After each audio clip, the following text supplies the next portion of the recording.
सपने वो नहीं है जो नींद में आते हैं, सपने तो वो हैं जो नींद आने नहीं देते हैं। इंतजार करने वालों को उतना ही मिलता है जितना कोशिश करने वाले पीछे छोड़ के चले जाते हैं। करता रहे तू इंतजार, बन जा आलसी, कुछ नहीं मिलेगा। नमस्कार, मैं Vivek Bindra, founder and CEO बड़ा बिजनेस.com। खड़ा हो गया हूं रामेश्वरम के उस मल्लाह के बेटे, जिसके एक कान में गीता के श्लोक गूंजते थे और दूसरे कान में डार्विन के सिद्धांत। नाव पे तीर्थ यात्रियों को रामेश्वरम के मंदिर लेके जाया करते थे, और जब तीर्थयात्री रामेश्वरम मंदिर की परिक्रमा करते थे उतनी देर बैठ के ये फिजिक्स के सिद्धांत पढ़ा करते थे। बिखरी जुल्फों वाले सिर्फ मेरे या आपके नहीं बल्कि पूरे देश के चहेते डॉक्टर एपीजे अब्दुल कलाम की आज बात करेंगे। एपीजे, ए मतलब अबुल उनके परदादा, पी मतलब पाकिर उनके दादा, जे मतलब जैनुल अब्दीन उनके पिताजी, और अब्दुल कलाम वो उनका खुद का नाम। 11वें राष्ट्रपति, 2002 से 2007 जनवादी राष्ट्रपति, पीपल्स प्रेसिडेंट। एक बार की बात है, कॉन्फ्रेंस में एक अंग्रेज ने पूछा कि अब्दुल कलाम कौन है, एक वाक्य में बताइए। तो वहां बैठे एक बच्चे ने जवाब दिया, he is simple Indian who is inexplicable, यानी कि जिसको एक्सप्लेन ही नहीं कर सकते even with the best of the objectives. यानी कि एडजेक्टिव क्या होता है, वो जो नाउन को समझाता हो। संज्ञा की विशेषता को विशेषण बोलते हैं। दुनिया के सारे विशेषण लगा दो पर उनकी विशेषता को परिभाषित नहीं किया जा सकता। ऐसे थे अब्दुल कलाम। एक बार किसी बच्चे ने उनसे पूछा, सफल होने का क्या मंत्र है? बोले 4 चीजें करनी है, 4 बातें। समझ लो ये वीडियो गेम चेंजर है। 4 बातें। बोला सफल होने के लिए पहले बनाओ बहुत जबरदस्त एम, ग्रेट एम। दूसरा, उस एम के लिए सारी नॉलेज एक्वायर करते जाओ, उसके लिए जो चाहिए नॉलेज एक्वायर कर लो। तीसरा, फिर करो दबा के हार्ड वर्क। और चौथा, परसीवरेंस। हार नहीं माननी है भैया। क्या नहीं माननी? हार नहीं माननी। जीवन को हमेशा ऐसे जियो कि जीवन खत्म होने के बाद भी लोग जिंदगी भर आपको याद रखें, अपनी अपनी जिंदगी तक आपको याद रखें। शुरू से शुरुआत करते हैं। डॉक्टर एपीजे अब्दुल कलाम, 15 अक्टूबर 1931 को उनका जन्म रामेश्वरम के तमिलनाडु में हुआ था। कमजोर आर्थिक स्थिति के एक मुसलमान परिवार में उनका जन्म हुआ। पेशे से उनके पिता नाविक थे, और पिता क्योंकि ज्यादा पढ़े लिखे नहीं थे तो शुरू से उनको काफी तकलीफें आई। एक बार क्लास के अंदर उनका एक दोस्त हुआ करता था जो कि मुख्य पुरोहित को बेटा था, और मुख्य पुरोहित को बेटा जो रामदास शास्त्री अपने इसके साथ में पहली बेंच पे बैठे मास्टर जी नाराज हो गए। ए मुसलमान लड़का प्रमुख शास्त्री के बेटे के साथ पहली बेंच पे कैसे बैठा? उनको लगा के थप्पड़ पीछे बैठा दिया, भाग पीछे जाकर के बैठ। अब्दुल कलाम चुपचाप जाके पीछे बैठ गए।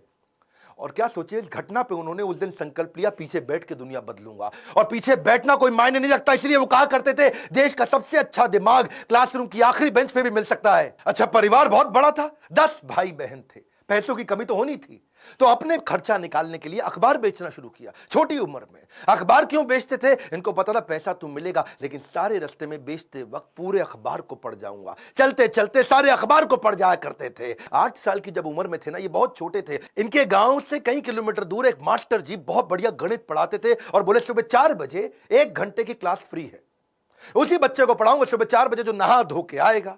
अब ये कई किलोमीटर दूर सुबह 3 बजे उठ के तैयार हो के नहा के ठंडे पानी से किसी भी मौसम में, सर्दी हो बारिश हो या तूफान हो, 4 बजे पहुंच जाया करते थे। कलाम जब रात को भी घर में पढ़ते थे तो उनके वहां पे लालटेन होती थी, केरोसिन ऑयल से जलने वाली। 7 से 9 केवल 2 घंटे का तेल था इनके पास में, वो केरोसिन ऑयल, मिट्टी का तेल। लेकिन पिताजी माताजी इनकी जब देखा पढ़ने में इंटरेस्ट है तो उन्होंने अपने लिए अंधेरा रखा और इसके लिए 11 बजे तक किया। मेहनत से कभी डरे नहीं, ईमानदारी से कभी हटे नहीं। छोटा लक्ष्य देखना पाप के समान है, इसलिए हमेशा महान लक्ष्य चुनना होगा। जब 5वीं क्लास में थे, उनके टीचर सुब्रमण्यम अय्यर, श्री शिवा सुब्रमण्यम अय्यर, जो बच्चों को सिखा रहे थे चिड़िया कैसे उड़ती है, उसकी डिटेल की डिटेल, चिड़िया कैसे उड़ती है, चिड़िया कैसे उड़ती है, बच्चों को समझ ही ना आए तो ये उनको वहीं समुद्र के किनारे ले गए और वहां उड़ती हुई चिड़िया दिखाई। और वो लाइव एग्जाम्पल जब दिखाया चिड़िया उड़ती हुई, उसकी डिटेल की डिटेल पंखों की समझाई, तो उनके दिमाग में वहीं से इनका प्रोफेशन शेप हो गया। उनका घर समुद्र के करीब था और इच्छाएं आकाश से आगे थी, वहीं से एरोनॉटिक्स इनको समझ में आया।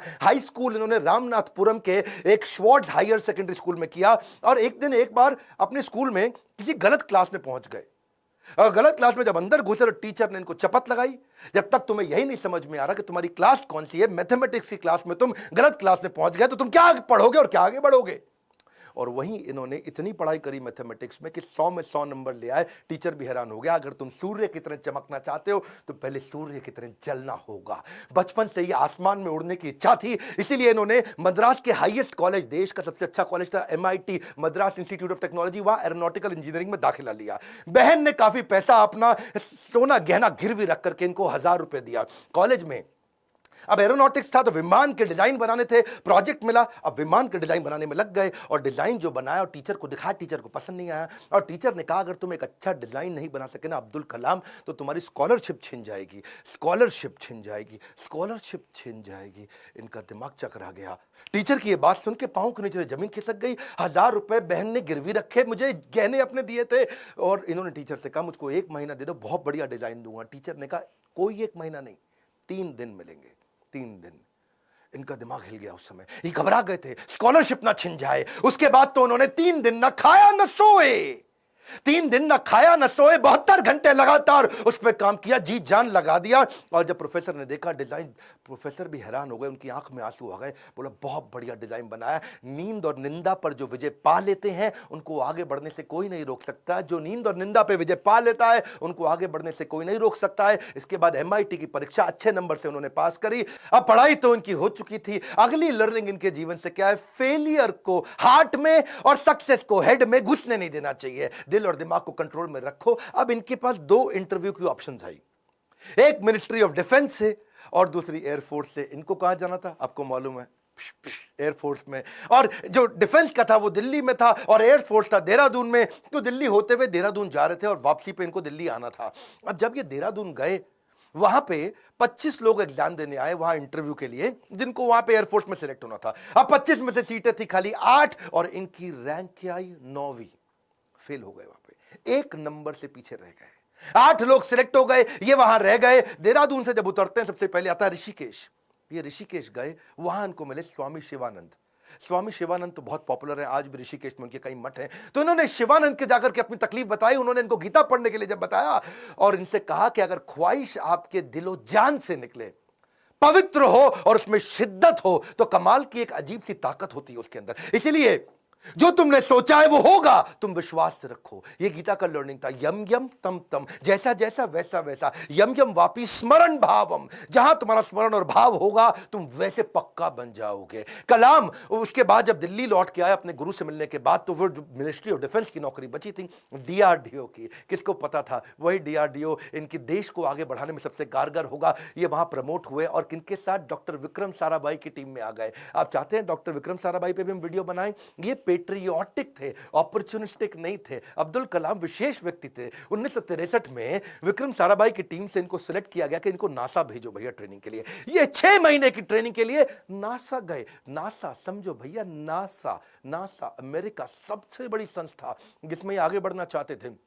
नासा इनको देख के चौंक गया, बोला यार लड़का बहुत जबरदस्त है। और इनको क्या बोला? भाई तू बहुत चैंपियन है, मेरी बात सुन, तुझको दे रहे अमेरिकन सिटीजनशिप, यहीं रह जा, तनख्वाह देंगे इंडिया के 5 गुना ज्यादा, अमेरिकन सिटीजनशिप, यहीं किसी गोरी से शादी कर, ओए होए जिंदगी में आराम ही आराम। अपनी ऑटोबायोग्राफी, आत्मकथा में इन्होंने बताया कि एक बार के लिए इनके मन में भी विचार आया कि क्या मैं यहां रुकूं या नहीं रुकूं। वो बहुत चुनाव करना कठिन था कि आदर्शों की ओर चला जाए या माला माल होने के अवसर को गले लगाया जाए या पैसों और करियर के लिए इन्होंने सोचा विदेश नहीं जाएंगे, देश सेवा के इस अवसर को नहीं गंवाएंगे। लौट के देश आ गए। डिफिकल्टीज हमेशा आपकी सफलता के रास्ते में आएंगी। अगली कहानी काफी डिफिकल्टीज आई जब इन्होंने शुरुआती टीम साइंटिस्ट की इसरो में ज्वाइन करी। वो क्या कहते हैं, देखो लर्निंग समझना, इन्होंने हमेशा डिफरेंशिएट किया। रियल प्रॉब्लम अलग है, इनकन्वीनियंस अलग है। प्रॉब्लम और इनकन्वीनियंस अलग अलग चीजें होती हैं। अगर आपके घर में भैया आग लग जाए, घर में आग लग गई, धू धू के घर जल रहा है और उसी वक्त आपकी गर्दन भी टूट जाए, हाथ भी टूट जाए, पांव भी टूट जाए, उसको बोलते हैं आप मुसीबत में हैं। बाकी सब कुछ केवल सामान्य असुविधाएं होती हैं। इनके जीवन में इन्होंने असुविधा पे ध्यान नहीं दिया, रियल प्रॉब्लम्स पे ध्यान दिया। असुविधा बहुत आई क्योंकि ये शुरुआती टीम में इसरो की ज्वाइन किए थे। जिंदगी में जितनी बड़ी मुश्किलें होंगी और उन पर अगर आपने काबू पा लिया तो उतना ही बड़ा आपका नाम भी होगा। जब इन्होंने ज्वाइन किया शुरुआती दिनों में तो सेंट मेरीज चर्च था, कुछ नहीं दिया गया, कोई इन्वेस्टमेंट नहीं थी वहां पे।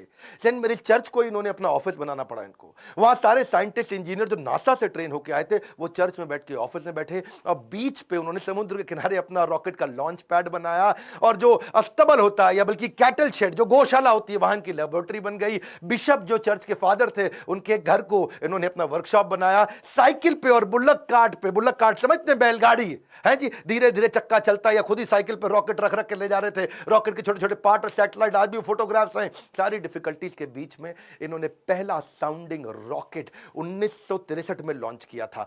ये इतना मशगूल हो गए भैया काम में, इतना मशगूल हो गए, इनकी सगाई फिक्स हो गई थी। उस समय ये 32 साल की उम्र थी, इनकी सगाई फिक्स हो गई, ये काम में लगे रहे, भैया रॉकेट जाएगा, रॉकेट जाएगा, देश का पहला रॉकेट जाएगा। ये सगाई पे जाना भूल गए लोग बेचारे, वहां मंडप पे इंतजार करते रहे। मंडप तो नहीं, रिंग सेरेमनी थी, वहां इंतजार ही करते रह गए। अरे अब्दुल कलाम आएगा, अब्दुल कलाम रॉकेट बनाने में लगे थे देश के लिए। जीवन में कठिन दौर से गुजरते वक्त ये मत सोचिए कि ये जिंदगी में कठिनाइयां हमेशा रहेंगी। ये कठिनाइयां आई हैं और चली जाई हैं, चली जाएंगी। इन्होंने गीता हाथ में पकड़ ली थी, इनको इनके गुरु ने दिया था, और गीता में क्या बताया, आगाम पाइनो, कठिनाइयां आएंगी और चली जाएंगी। 1969 में इसरो के डायरेक्टर की जब इनको कमान दी गई तो उन्होंने सोचा कि क्यों नहीं SLV-3। SLV-3 क्या होता है? ये एक होता है सैटेलाइट लॉन्च व्हीकल, यानी कि कभी सैटेलाइट को भेजते हैं तो उसका एक लॉन्च व्हीकल चाहिए होता है। एक होती है गोली ठा और एक होती है गोली के लिए बंदूक जिससे गोली निकलती है, तो एक लॉन्च व्हीकल होता है जिससे सैटेलाइट को भेजते हैं और जो अपने ऑर्बिट में जाके सेट होता है। तो जब इनके पास पैसा नहीं था वहां पे, इन्होंने क्या कहा कि भैया SLV-3 के लिए काम करूंगा और PSLV के लिए काम करूंगा। SLV-3 में 1 रुपया लगेगा, PSLV में 1 रुपया लगेगा, तो दोनों मिला के 2 रुपया लग जाएगा। तो ऐसा करते दोनों को एक साथ करने का जुगाड़ करता हूं, 1 रुपये 20 पैसे में कर दूंगा, 80 पैसा बच जाएगा। तक थोड़े कम खर्चे के अंदर दोनों प्रोजेक्ट पूरे कर दिए। इसके लिए उन्होंने सरकार से फंड मांगा, इंदिरा गांधी ने बोला फंड नहीं है, पब्लिकली मना कर दिया, प्राइवेटली थोड़ा सा फंड इनको दिया, और थोड़ा सा फंड मिलने के बाद ये जी जान से अपने प्रोजेक्ट पर लग गए। अब अब्दुल कलाम है भैया, 18 घंटे रोज काम करते थे, साल के 365 दिन, लीप ईयर में 366 दिन भी काम करते थे। 1969 से 1989 तक 10 साल इन्होंने अपना जी जान से मेहनत किया। केवल 2 बार छुट्टी ली, एक बार पिता के देहांत पे, एक बार माता के देहांत पे। बाकी दिन कोई सैटरडे संडे नहीं, 15 अगस्त 26 जनवरी नहीं। 10 साल के कठिन परिश्रम के बावजूद 1979 में इनका SLV-3 satellite launch vehicle fail हो गया।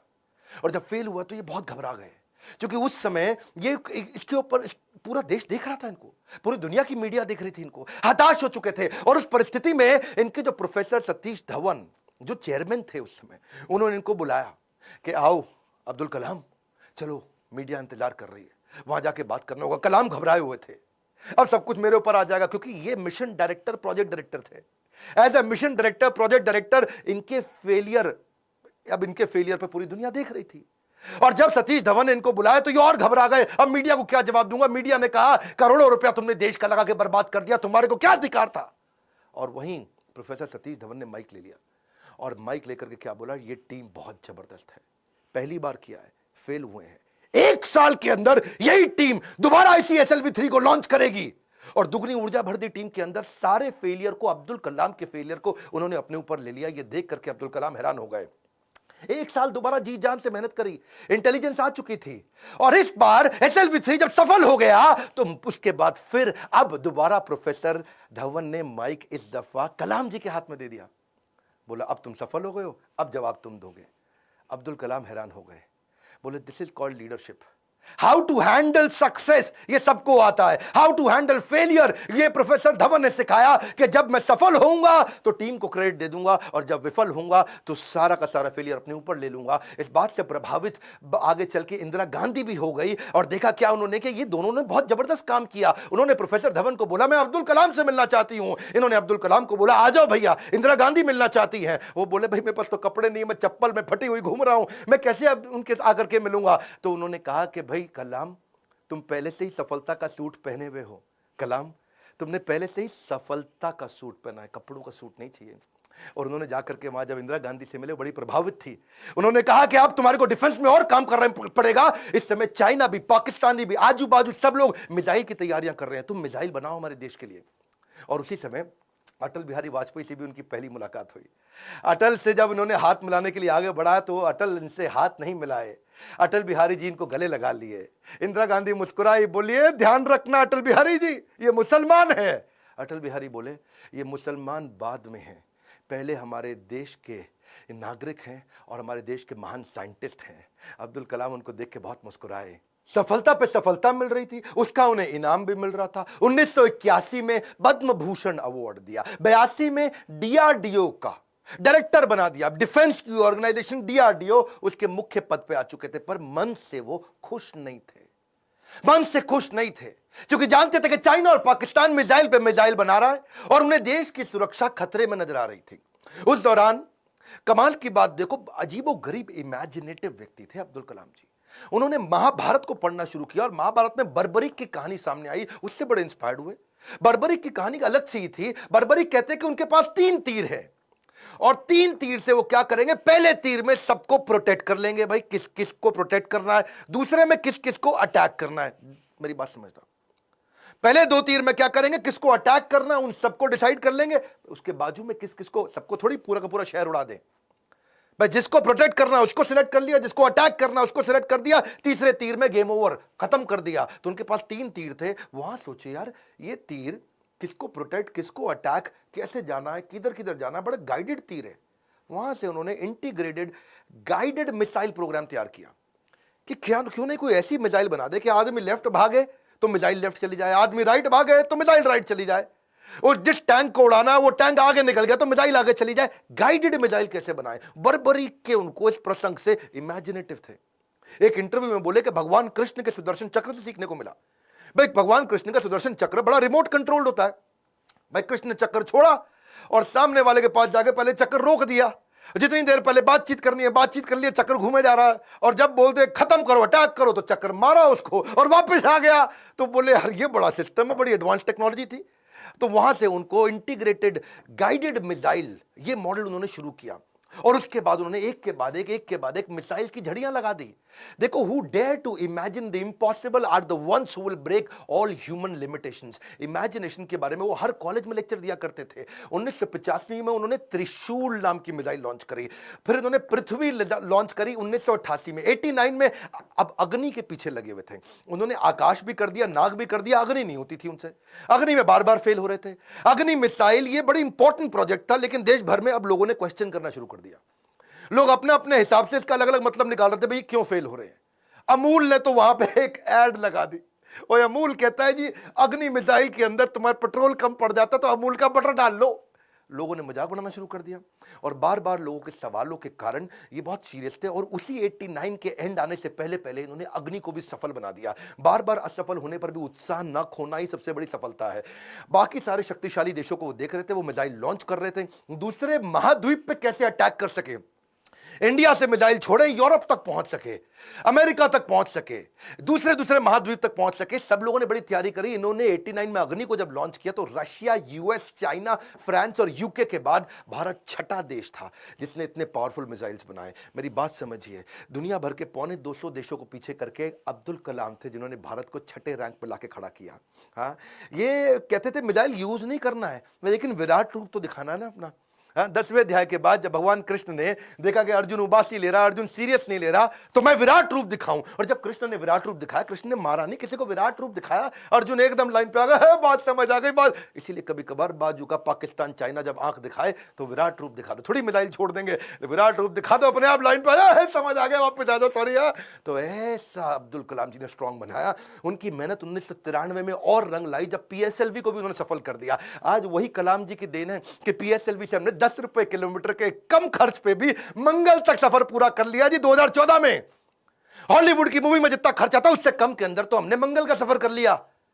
2017 में ये अब्दुल कलाम जी थे जिनके चलते 104 सैटेलाइट एक रॉकेट से लॉन्च किए। दुनिया में सबसे सस्ता अफोर्डेबल प्रोग्राम ये अब्दुल कलाम जी की देन थी। 1979 में वही कलाम थे, वही भारत था, कोई देश मदद नहीं कर रहा था। ये 1979 था और आज 2017 में ये कलाम जी की देन है जब दुनिया भर के देश इंडिया के पास आए, भाई हमारा भेज दो यार, अपने रॉकेट में हमारा भी भेज दो। हमने यूएस की मदद करी, नीदरलैंड की करी, स्विट्जरलैंड की करी, इजराइल की करी, कजाकिस्तान की करी, यूएई की करी और हमारे 100 मिलाकर के 104 सैटेलाइट एक साथ भेजे थे। ये अब्दुल कलाम जी की देन है। अच्छा वापस चलते हैं 93 के पीएसएलवी जब उन्होंने इसको सफल बनाया, उसी समय न्यूक्लियर पावर की बातचीत दुनिया भर में बहुत हो रही थी। इन्होंने देखा कि भाई अमेरिका धमकियां भी बहुत दे रहा था। अब बात यह है कि धमकियों से डरना पुरुषार्थ से बेईमानी है और जो देश के लिए कुछ भी कर गुजरे वही सच्चा हिंदुस्तानी है। कलाम जी सच्चे हिंदुस्तानी थे। उन्होंने 3 तरकीबें अपनाई।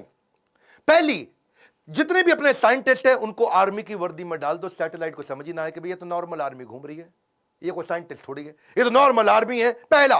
दूसरा, जब भी ये कोई काम करेंगे उसी समय के बीच में करेंगे जब एक सैटेलाइट जाएगा और दूसरा आने वाला उसके बीच में कर लेंगे। एक आएगा एक जाएगा उसके बीच में कर लेंगे, एक आएगा एक जाएगा उसके बीच में कर लेंगे।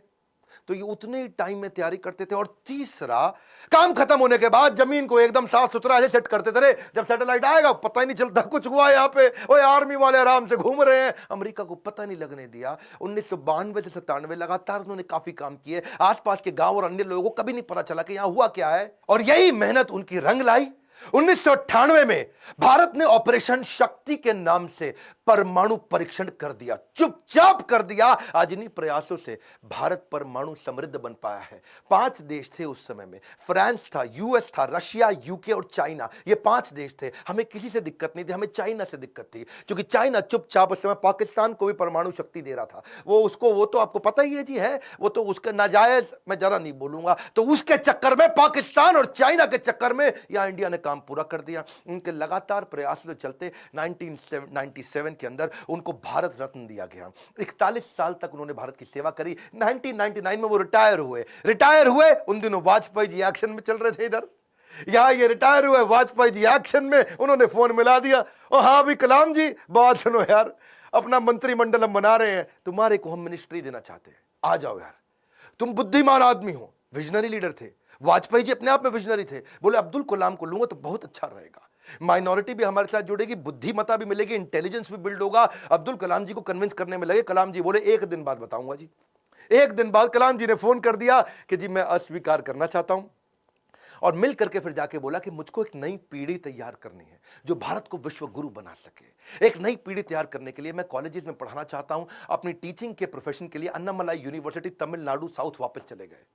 अगली बार यहां तो सब ठीक हो गया। अब जब राष्ट्रपति बनने का समय आया 2002 में, कई लोगों का नाम आया, बहुत सी चीजें आगे पीछे हुई, और उन्हीं दिनों जब वो नाम आया तो फिर से यहां घंटी बजते रही इनके ऑफिस के अंदर, कलाम जी के। और जब ऑफिस में घंटी बजती रही, किसी को नहीं पता चला, तो किसी ने, इनके वाइस चांसलर ने इनके यूनिवर्सिटी में जाके भाग के कलाम जी को बोला, अरे कलाम जी आपके यहां प्रधानमंत्री जी का फोन आ रहा है बार बार। कलाम जी गए, उन्होंने फोन उठाया, तो नमस्कार, बातचीत शुरू हुई। तो वाजपेयी जी ने कहा, देखिए एक रिक्वेस्ट करूंगा, अब मना नहीं करना, पिछली बार आपने मना किया था, अब नहीं करना। तो कलाम जी ने पूछा, कहिए क्या रिक्वेस्ट है। वाजपेयी जी बोले, हम आपका नाम देश का राष्ट्रपति बनाने के लिए रिकमेंडेशन देना चाहते हैं, आप हाँ कर दीजिए। अब्दुल कलाम जी मुस्कुराए और बोले 1 घंटे का समय दीजिए। 1 घंटे के बाद वो वापस गए। उन्होंने फिर फोन किया और स्वीकार कर लिया। बोला ठीक है, मैं इसके लिए तैयार हूं। अब कलाम जी का राज्य अभिषेक होना था, जैसे भगवान राम का राज्य अभिषेक हुआ 14 साल के वनवास के बाद में। और भगवान राम जब वापस आए और उनका अभिषेक, तो अभिषेक के समय पर उनके भाई ने उनसे पूछा कि आप किस किस को राज्य अभिषेक में बुलाना चाहते हैं। तो भगवान ने बोला 14 साल में था नहीं, मेरे यहाँ कोई दोस्त है नहीं, और जो हमारे दोस्त थे उन सबको आप जानते ही हैं, आपने सबको इन्वाइट कर ही लिया होगा। और इतने में भगवान राम ने कहा, हाँ, पर इस वनवास के दौरान मेरा एक दोस्त बना था। वही शुरुआत के जो साल थे, उन दिनों एक नाविक हमें नदी पार कराया करता था, केवट। वो केवट ने हमारी बहुत मदद करी है, वो हमारा मित्र है। उस केवट को बुला के लाओ राज्याभिषेक में। और केवट को लाके सबसे आगे भगवान राम के उस राज्याभिषेक में बुलाया गया था। ठीक उसी प्रकार जब अब्दुल कलाम जी से पूछा गया कि अब आपका भी राज्याभिषेक हो रहा है, you are going to become president of India, और कलाम जी ने कहा, आपने जिस जिसको बुलाना था सबको बुला लिया है। मेरे 2 ही मित्र हैं। जब मैं साउथ में रहा करता था तो उस समय एक मोची जो मेरे जूते बांधने में फटे जूते होते थे, उसने मेरी बहुत मदद करी, वो मेरा मित्र है, उसको बुला लीजिए। और एक ढाबे वाला जिसने उनको खाना खिलाया और कभी कभी 2 रोटी एक्स्ट्रा भी खिलाई, बोला उनको दोनों को जरूर बुला लीजिए। विनम्रता के उदाहरण खत्म थोड़ी होंगे।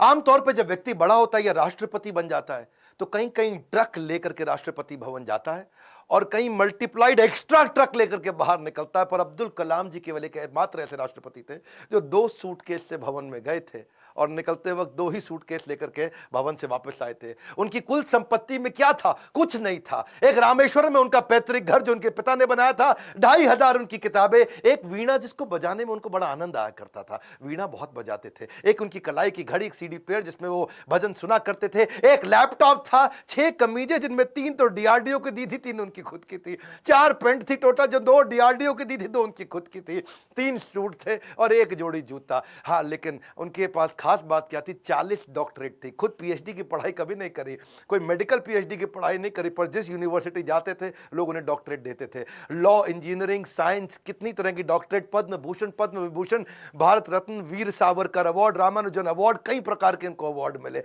उनकी एक खास बात मैं जरूर बताना चाहूंगा, हालांकि वो मुसलमान थे लेकिन वेजिटेरियन थे। उनका बड़ा प्रेम था, एनिमल्स आर एंजल्स विद फर। पक्षी जगत पर्यावरण का सूचक होता है। कलाम जी क्या कहते थे? वो पर्यावरण का सूचक है, और अगर वो मुसीबत में है तो समझ लेना कि अब हमारे भी बुरे दिन दूर नहीं है। एक बार उनको जो डीआरडीओ की उनकी दीवार हुआ करती थी ना बाउंड्री की, तो उनको बोला गया सिक्योरिटी के लिए कांच वांच लगा दो। बोला बिल्कुल नहीं, ये बर्ड्स के लिए बड़ा हार्मफुल हो सकता है। उन्होंने मना कर दिया। और जिस समय वो प्रेसिडेंट बने थे, बाद में जब वो राष्ट्रपति भवन के अंदर मुगल गार्डन में जब वॉक किया करते थे ना, तो वो एक मोर को देखा जो ना मुंह खोल पा रहा ना बंद कर पा रहा है। स्पेशली उन्होंने वेटनरी डॉक्टर को बुला के देखा, तो देखा मोर के गले में ट्यूमर है, ना मुंह खोल पा रहा है ना मोर मुंह बंद कर पा रहा है। उन्होंने इसका इलाज कराया। एक लीडर की महानता का इसी बात से पता चलता है कि वो किन लोगों की मदद कर रहा है जो बदले में उन्हें कुछ नहीं दे सकते। जब कोई लीडर ऐसे लोगों की मदद करता है जो बदले में कुछ नहीं दे सकता, वही एक महान लीडर की निशानी है। अच्छा, अब्दुल कलाम जी की एक बात मेरे दिल को छू गई। वो परिवारवाद नहीं, राष्ट्रवाद में बिलीव किया करते थे। जब वो राष्ट्रपति भवन में थे, See, he's a man of principle and therefore is always respected everywhere. उनके क्योंकि जो भाई थे ना, उनको बहुत प्रेम करते थे, बहुत प्रेम करते थे अपने भाई से, बचपन से ही प्रेम था। और उनके अपने सगे भाई का पोता दिल्ली के अंदर मुनीरका में किराए के कमरे पर रहा करता था। 2006 में जब कलाम ने एक दफा सारे परिवार को इनवाइट किया, क्योंकि उनका कोई परिवार वहां रहता नहीं था, वो राष्ट्रपति भवन में अकेले रहते थे। और जब एक बार उन्होंने सारे परिवार को बुलाया राष्ट्रपति भवन में, तो वो लोग 8 दिन तक रहे। और सारे परिवार, क्योंकि 10 भाई बहन थे ना, तो 52 लोग आए। और कलाम जी ने देखा बहुत खर्चा हो रहा है, तो उन्होंने चाय की प्याली तक का हिसाब रखना शुरू किया। सब लोगों को उन्होंने अजमेर शरीफ प्राइवेट बस करके भेजा, उसका भी हिसाब रखना शुरू किया। उन्होंने अपने अकाउंटेंट से सारा हिसाब बनवाया और बोला कि ये कितना बना, तो देखा 3,52,000 रुपए का चेक उन्होंने अपनी तनख्वाह से काट के दिया। और क्या कहा कि राष्ट्रपति भवन की जिम्मेदारी केवल राष्ट्रपति की होती है, पूरे परिवार की नहीं होती है। अब्दुल कलाम जी इतने विनम्र व्यक्ति थे, विनम्रता ताज के बिना राजसी गौरव है। वो ऐसी चीज है, महान व्यक्ति की महानता ही उसकी नम्रता है। डॉक्टर कलाम को एक बार आईआईटी बीएचयू के अंदर चीफ गेस्ट के रूप में इनवाइट किया गया, और जब वहां पे आए तो वहां पे 7 कुर्सियां थी, बीच वाली कुर्सी थोड़ी ऊंची थी, और जब बीच वाली कुर्सी ऊंची क्योंकि वो राष्ट्रपति थे, उनको बैठना था। उन्होंने बोला ना ना ना, कुर्सी हटाओ, बराबर की कुर्सी लगाओ।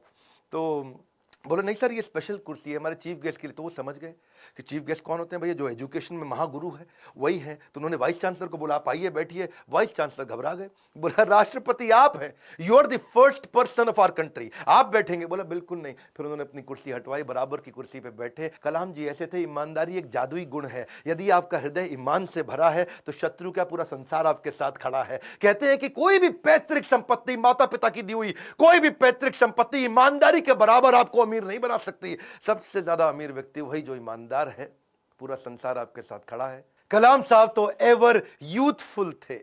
70 साल की उम्र में youth icon of the year का अवार्ड उनको मिला।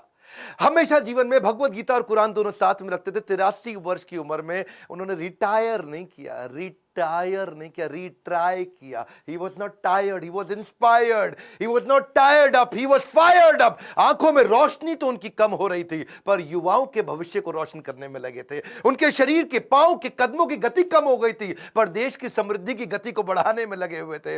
एक असाधारण, एक अनोखा, अस्वाभाविक, अलौकिक व्यक्तित्व के 2015 में हमेशा के लिए हमको अलविदा करके चले गए। और कहां गए? उसी आईआईएम शिलोंग के अंदर आखिरी लेक्चर देते वक्त जैसे क्षत्रिय अपने युद्ध के मैदान में लड़ाई करते हुए वीर गति को प्राप्त करता है, ऐसे ही आईआईएम शिलोंग के अंदर लेक्चर देने के बाद तुरंत वहीं लेक्चर देते वक्त जो कल था वो आज नहीं है, जो आज है वो कल नहीं होगा, वैसे ही इस ब्रह्मांड में दूसरा कोई कलाम नहीं होगा। स्विट्जरलैंड जैसा देश जो साइंटिफिक रिसर्च के मामले में 8वें पायदान पे आता दुनिया में, और जब वो 26 मई कलाम स्वयं जब उनके देश गए थे तो वही स्विट्जरलैंड उसको साइंस डे के रूप में मनाता है।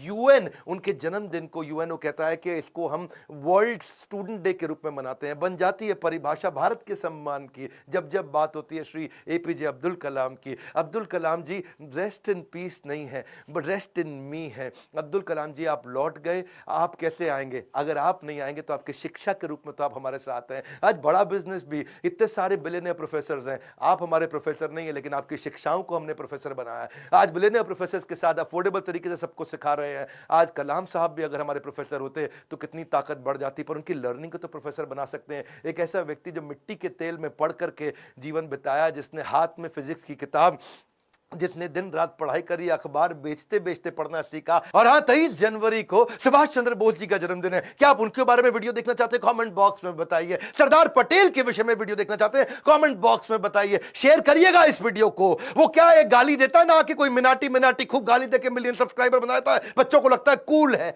देश का चरित्र बनाना है, गाली बोलना नहीं सिखाना है। इस वीडियो को शेयर करिए। अगर आप माँ बाप, अपने बच्चों को जरूर दिखाइए। हमारे को और अब्दुल कलाम बढ़ाने हमारे देश में, इस वीडियो को देश भर में, दुनिया भर में पहुंचाइए। हमारे साथ जुड़े रहने के लिए, नए हैं तो आके सब्सक्राइब करने के लिए आप सबका हृदय की गहराइयों से प्रेम पूर्वक बहुत बहुत धन्यवाद।